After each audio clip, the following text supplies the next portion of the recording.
தனுஷ்கோடி செல்வதற்கு தற்காலிக தடையானது விதிக்கப்பட்டிருக்கக்கூடியதை அண்மை செய்தியாக நாம் பார்த்து வருகிறோம். கனமழையுடன் பலத்த காற்றும் வீசுவதால் பாதுகாப்பு கருதி சுற்றுலா பயணிகள் தனுஷ்கோடி செல்ல தடை விதிக்கப்பட்டிருப்பதை அண்மை செய்திகளாக நாம் பார்க்கிறோம். விவரங்களை செய்தியாளர் பூபேஷ் சந்திரன் வழங்க நாம் கேட்கலாம். பூபேஷ் சந்திரன், மேலும் விவரங்கள்.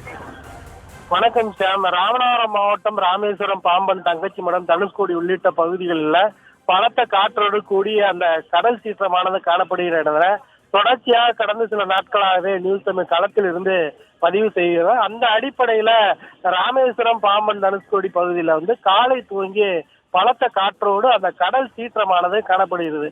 தனுஷ்கோடி என்பது உலக பிரசித்தி பெற்ற ஒரு சுற்றுலாத்தலமாக இருந்து வரக்கூடிய நிலையில நாட்டின் பல்வேறு பகுதியிலிருந்து நாள்தோறும் பல்லாயிரக்கணக்கான இந்த பகுதிக்கு சுற்றுலாவிற்காக வந்து செல்கின்றனர். அப்படியான சூழல்ல ஏற்கனவே போலீசாரின் அச்சுறுத்தலை மீறி அந்த கடற்கரைக்கு இறங்குவதும் செல்ஃபி எடுப்பதும் போன்ற நிகழ்வுகள் தொடர்ந்து அரங்கேறியதன் காரணமாக தற்போது டிட்வா புயல் எதிரொலியை எடுத்து அந்த பகுதிக்கு செல்வதற்கு சுற்றுலா பயணிகளுக்கு தற்காலிக தடை விதித்து மாவட்ட நிர்வாகம் அறிவித்திருக்கிறது. அந்த பகுதி முழுவதும் கடல் சீற்றம் காணப்படுவது மட்டுமில்லாது பலத்த சூறைக்காற்று வீசுவதன் காரணமாக அந்த பகுதியில் சுற்றுலா பயணிகள் செல்வதற்கு தற்காலிகமான தடையானது விதிக்கப்பட்டிருக்கிறது. அந்த பகுதி முழுவதும் கடல் சீற்றம் ஏற்பட்டிருக்கக்கூடிய நிலையில இந்த அறிவிப்பானது வெளியிடப்பட்டிருக்கிறது குறிப்பிடத்தக்கது.